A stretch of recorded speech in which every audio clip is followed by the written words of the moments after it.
नमस्कार सर, मेरा नाम राजू है। आज का टॉपिक है बजाज फिनसर्व के एनएफओ स्मॉल कैप में इन्वेस्ट करना चाहिए या नहीं करना चाहिए। आप मुझे हर वीडियो में सुनते आए होंगे कि एनएफओ और सेक्टर फंड से दूर रहना चाहिए। हमेशा बोल रहा हूँ, सच में दूर रहना भी चाहिए साधारण इन्वेस्टर को। जिनको कुछ समझ में नहीं आता है, दो चार फंड लिया स्मॉल कैप मिड कैप जिसका ईएम ज्यादा है, कंटिन्यूस बने रहना है, बीच बीच में पैसा आए उसी में टॉपअप करते रहना है। लेकिन इन्वेस्टर का ऐसा आचरण है नहीं। एक बार से दिल नहीं भरता, मुड़ के देख मुझे दोबारा। वो दो चार फंड के बाद ना बोर हो जाते हैं। उनको लगता है वही राजू भैया एक ही फंड, उसी में आप इन्वेस्ट करता कराते जा रहे हैं, टॉप अप कराते जा रहे हैं। जब भी मार्केट गिरता है कॉल आता है, इसी में इन्वेस्ट कर दिया, बोर हो गए, कुछ नया नहीं है, कुछ नया नहीं है। तो ऐसे तो कुछ नया एनएफओ तो हमेशा आते रहता है। अगर हर महीने देखेंगे, बीच बीच में मैं एनएफओ का पेज दिखाते रहता हूँ कि कौन कौन सा आया है। बोलता हूँ सबको रिजेक्ट कर देता हूँ। कोई आता है तो बोलता हूँ इसमें थोड़ा लगा सकते हैं। तो एनएफओ तो देखेंगे हर महीने 10-10 लॉन्च हो रहा है। हर महीने देखेंगे पेज में 10 मिलेगा आपको। यहाँ पे एनएफओ के सेक्शन में जाएंगे तो आपको हमेशा कुछ ना कुछ फंड यहाँ पे मिलेगा ही मिलेगा हमेशा। ज्यादातर फंड को मैं रिजेक्ट कर देता हूँ। डेट फंड है, लिक्विड फंड है, सेक्टोरियल फंड होगा, कोई कोई फंड आता है तो बोलता हूँ हाँ इसमें कर सकते हैं। जैसे कि अभी है बजाज का स्मॉल कैप। तो एक दो फंड कभी कभी ऐसा बीच में आएगा 6 महीना साल भर के अंदर कि उसमें थोड़ा बहुत लगा करके, बहुत ज्यादा नहीं, थोड़ा बहुत लगा करके 5 साल 10 साल छोड़ सकते हैं, कोई एनएफओ आ रहा है तो। अब मान लेते हैं, एक दुविधा हमेशा रहता है कि 10 रुपया लेंगे तो बहुत सस्ता होगा, 100 रुपया 1000 रुपया का एनएवी लेंगे तो बहुत महंगा होगा। मान लेते हैं दो फंड आज शुरू हुआ, इसमें भी फंड मैनेजर है, इसमें भी फंड मैनेजर है। एक फंड 10 रुपया से शुरू होता है और एक फंड 100 रुपये से शुरू होता है, और आज ही मार्केट में पैसा इन्वेस्ट करना है। तो मान लेते हैं दोनों फंड मैनेजर का स्टॉक सिलेक्शन भी सेम ही है। मान लेते हैं मारुति में पैसा लगाया, 100 रुपये स्टॉक चल रहा है, टाटा में 200 रुपये चल रहा है मान लेते हैं, हीरो होंडा में 300 रुपये चल रहा है, उनको 10,000 रुपया मिला, 1 लाख मिला, 10 लाख मिला। जितने लोगों ने पैसा लगाया इसी स्टॉक में पैसा लग गया। तो 10 रुपया कैसे आता है, ये कैलकुलेशन है। सब में पैसा लगाया, सबको जोड़ दीजिए, 600 रुपया आया। उस फैक्टर से भाग देंगे जहां 10 रुपया आ जाए, तो 60 से भाग दीजिए। ये कांस्टेंट हो गया फैक्टर। अब एक साल के बाद ये हो गया 150, ये स्टॉक हो गया 250, ये हो गया 400। फिर से सबको जोड़ेंगे, 800 हो गया। फैक्टर वो जो 60 था वो हमेशा कांस्टेंट रहेगा, आज भी, एक साल के बाद भी, 20 साल के बाद भी, 50 साल के बाद भी वो फैक्टर वही रहेगा। 60 से भाग देंगे तो 13 रुपया 33 पैसा आ गया। यानी 10 रुपया का चीज 13 रुपया 33 पैसा हुआ, तो 33% बढ़ गया। अब दूसरे फंड मैनेजर ने सेम स्टॉक में पैसा लगाया, सबको जोड़ देते हैं, 600 आया। अब इन्होंने 6 से भाग दिया, फैक्टर इन्होंने 6 रखा, तो 100 रुपया का एनएवी आ गया। मान लेते हैं दो बनिया का दुकान है, चावल दाल जीरा मरीच धनिया गुंडी लाया, सबको मिला करके एक ने 100-100 ग्राम का पैकेट बनाया और दूसरे ने 1-1 केजी का पैकेट बनाया। तो एक पैकेट तो 100 रुपये में बेचेंगे और 100-100 ग्राम वाला 10 रुपये में बेचेंगे, तो महंगा सस्ता तो हुआ नहीं। ठीक उसी तरह से दो फंड मैनेजर है, दो बनिया का दुकान है, उन्होंने थोड़ा थोड़ा थोड़ा पैकेट में स्टॉक डाला, और दूसरा फंड मैनेजर बड़ा बनिया का दुकान है, इन्होंने ज्यादा ज्यादा करके पैकेट में स्टॉक को रखा। तो ये 6 से भाग दिए, तो यहाँ भी 100 रुपया आ गया एनएवी का रेट। अब एक साल के बाद स्टॉक का रेट तो जैसे उधर बढ़ा, इधर भी वैसे बढ़ेगा, 150 हो गया, 250 हो गया, 400 हो गया। अब फिर से 800 हो गया। फैक्टर वही कांस्टेंट 6 रहेगा, यहाँ पे भी 6 से भाग दिया तो यहाँ आ गया 133 रुपया 33 पैसा। तो 100 का चीज 133 हो गया, तो 33% यहाँ भी बढ़ गया। तो वहां भी 10 रुपया का चीज 13 रुपया 33 पैसा आया था, 33% वहां भी बढ़ा, और यहाँ भी 33% बढ़ा। तो कोई फर्क नहीं पड़ता है एनएवी से, फर्क पड़ता है एयूएम कैसा है, फंड मैनेजर कैसा है, एक्सपेंस रेशियो कैसा है, लॉन्ग टर्म परफॉर्मेंस कैसा है, एएमसी में कोई धांधली तो ज्यादा नहीं चल रहा है। ये सब मायने फैक्टर रखता है। म्यूचुअल फंड में एनएवी का ज्यादा मायने नहीं रहता है। अब यहाँ पे ये जैसे कि स्मॉल कैप है, तो फंड मैनेजर को ये बात दी है, मिनिमम 60% से कम वो स्टॉक में स्मॉल कैप में बने रहेंगे हमेशा। मिनिमम है, मैक्सिमम का कोई लिमिट नहीं। मिनिमम 65% स्मॉल कैप स्टॉक में आपका पैसा झोंकेंगे ही वो फंड मैनेजर। मैक्सिमम 80 85 90 95 100 जा सकता है। तो 65 तो मिनिमम हुआ, बाकी 35 कहाँ रखेंगे। तो लार्ज कैप में भी जा सकते हैं, मिड कैप में भी जा सकते हैं, डेट लिक्विड कहीं भी रह सकते हैं। लेकिन ज्यादातर देखा गया है स्मॉल कैप 80% 85 90 95% तक वो इन्वेस्ट करके स्मॉल कैप में रखते हैं, बाकी लार्ज कैप मिड कैप में जाते हैं। इस एनएफओ का जो लास्ट डेट है वो परसों तक है, 11 जुलाई तक। आज तो 9 हो गया, 10 11 तक। उसमें भी 11 क्या, 3 PM के पहले जो जो परचेज कर लेंगे किसी भी मोड से, वो परचेज मान्य हो जाएगा।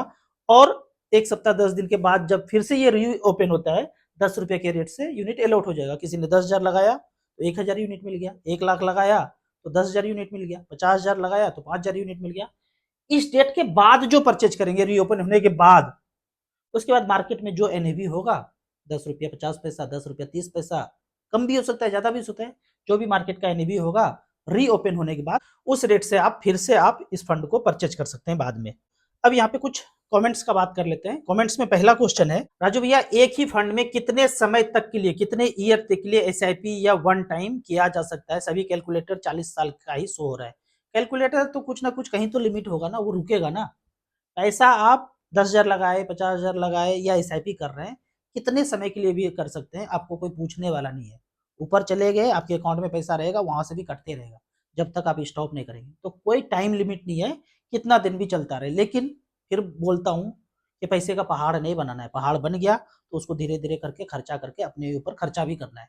अगला क्वेश्चन देखते हैं क्या है। Sir government employ Bajaj small cap NFO के लिए एलिजिबल है? ऐसे क्या, ये क्या क्वेश्चन है? क्यों नहीं एलिजिबल भाई? कौन खरीद सकता है, कौन नहीं खरीद सकता है? सब खरीद सकते हैं, कितना भी खरीद सकते हैं, इसका कोई लिमिटेशन नहीं है। अब कभी ना कभी इस तरह का पेज आपके पास आया होगा कि इस बच्चे को ना ऐसा भयंकर बीमारी है कि 14 करोड़ रुपया खर्चा होगा। अभी जो है 6.5 लाख का दवा दिया जा रहा है और ना 14 करोड़ रुपया लगभग चाहिए। अब ऐसा वाला पेज सर्कुलेट होगा करोड़ों लोगों के पास। अब भावुक होके 100 रुपया, 50 रुपया, 200 रुपया दे देंगे। अब थोड़ा सोचो, ये पेज जो बनाया होगा, वेबसाइट बनाया होगा और पैसा जो डोनेट करेंगे, वो बनाया किसने होगा? तो अंदर घुसेंगे तो पता चलेगा वही बनाया है जिसने इस बच्चे को खराब किया है। जब गर्भ में था ऐसा ऐसा चीज खिलवाया, ये बच्चा खराब हो गया। अब खराब होने के बाद सर्कुलेट किया करोड़ों लोगों के पास, पैसा आ गया 14 करोड़ रुपया। 14 करोड़ रुपया आ गया, जो भी इस पे डालना था डाल दिया। कुछ दिन सर्च कीजिए, रिसर्च कीजिए, इसको खोजिए, तो बंदा मिलेगा नहीं, बच्चे मिलेंगे नहीं, कोई भी हो। आप खोज के दिखा दीजिए कि ऐसा बच्चा 4-5 साल जीवित रह गया। तो कहने का मतलब है कि सब ऊपर से ही चालबाजी चल रहा है। जो ये मांग रहे हैं, जो सब जगह वायरल किया जा रहा है पोस्ट, आप कोई पोस्ट बना लीजिए और वायरल कर दीजिए, वायरल होगा ही नहीं। लेकिन ऐसा मैसेज करोड़ों लोगों तक कैसे जा रहा है? करोड़ों लोगों तक भेजने के लिए भी पैसा लगता है, वो पैसा कौन दे रहा है? और उसके बाद जो सारा पैसा आया, वो पैसा किस कंपनी पे खर्च हुआ? ऐसा कभी नहीं सुनेंगे कि ऐसा बच्चा ना नेचुरोपैथी स्टाइल से रामदेव बाबा के यहाँ चले गए, वहां ठीक हो गए, आयुर्वेद स्टाइल से ठीक हो गए। ऐसा मैसेज नहीं फैलाया जाएगा। ये अंग्रेजी अंग्रेजी वाला ही मैसेज फैलाया जाएगा। तो थोड़ा सा गहराई में घुसिए और सोचने पे मजबूर हो जाइए कि इतना लागत किसी के पास होगा नहीं, और किसी के पास 1-2 करोड़ रुपया होगा भी, जब तक आप नेचुरोपैथी आयुर्वेद की तरफ नहीं जाएंगे, भले ही आप म्यूचुअल फंड एसआईपी से पैसा बना लीजिए, एक दिन खट से पैसा निकल सकता है अगर इस पद्धति की तरफ भटकते रहे तो। बजाज एनएफओ लेने की क्या जरूरत है जब लॉन्ग टर्म ट्रैक रिकॉर्ड वाले बहुत सारे टॉप क्वालिटी के स्मॉल कैप पड़े हुए हैं पहले से? मैं भी वही बोलता हूँ, हमेशा पड़ा हुआ है। लेकिन जब आप 5 साल 10 साल पैसा डालते रहेंगे, लगेगा कि कुछ नया कर ले। वो जो है ह्यूमन का टेंडेंसी है कि कुछ नया होना चाहिए, तो उस हिसाब से थोड़ा बहुत पैसा आप एनएफओ में लगा सकते हैं। Sir SBI banking and finance fund कैसा है, इन्वेस्टमेंट चालू है? थोड़ा बहुत लगा करके छोड़ सकते हैं, चलने दीजिए, एसआईपी चल रहा है या वन टाइम है। बाकी आप diversified equity, small cap, mid cap, Contra fund, large and mid cap, उसमें जा सकते हैं।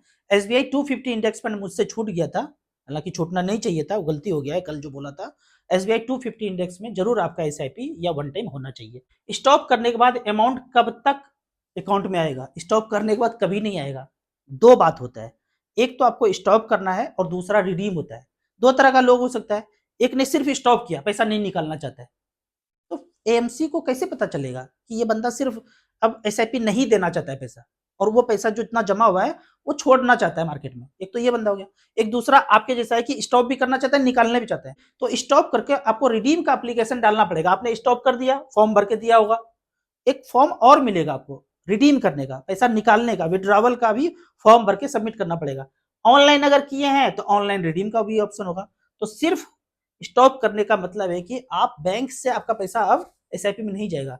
रिडीम करने का मतलब है कि जो भी पैसा है हमारे अकाउंट में आ जाए। इसमें भी दो ऑप्शन होगा, सारा पैसा निकालना है या थोड़ा थोड़ा करके निकालना है। 1 लाख है, 50,000 ही निकालना है, 50,000 वहीं छूट जाएगा। नहीं सारा निकालना है तो ऑल यूनिट पे टिक करेंगे, साइन करेंगे, 4 दिन के बाद अकाउंट में पैसा आ जाएगा।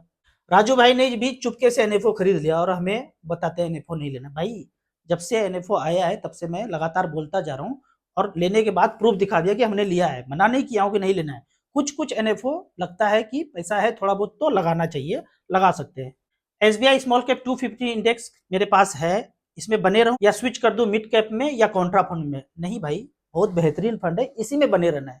जब जब मार्केट गिरे इसी फंड में टॉप अप करना है। आपको इसी तरह म्यूचुअल फंड के बारे में और कुछ जानना है, इन्वेस्टमेंट के बारे में जानना है, तो इस नंबर पर मुझे व्हाट्सअप कर सकते हैं। दिए हुए ऐप में रजिस्ट्रेशन करके आप मिनिमम 500 रुपया एसआईपी शुरू कर सकते हैं। शुरू करने के लिए आप एसबीआई स्मॉल कैप शुरू कीजिए।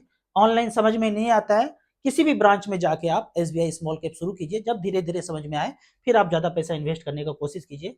आपको याद दिला दूं, मैं एक AMFI registered mutual fund distributor हूं।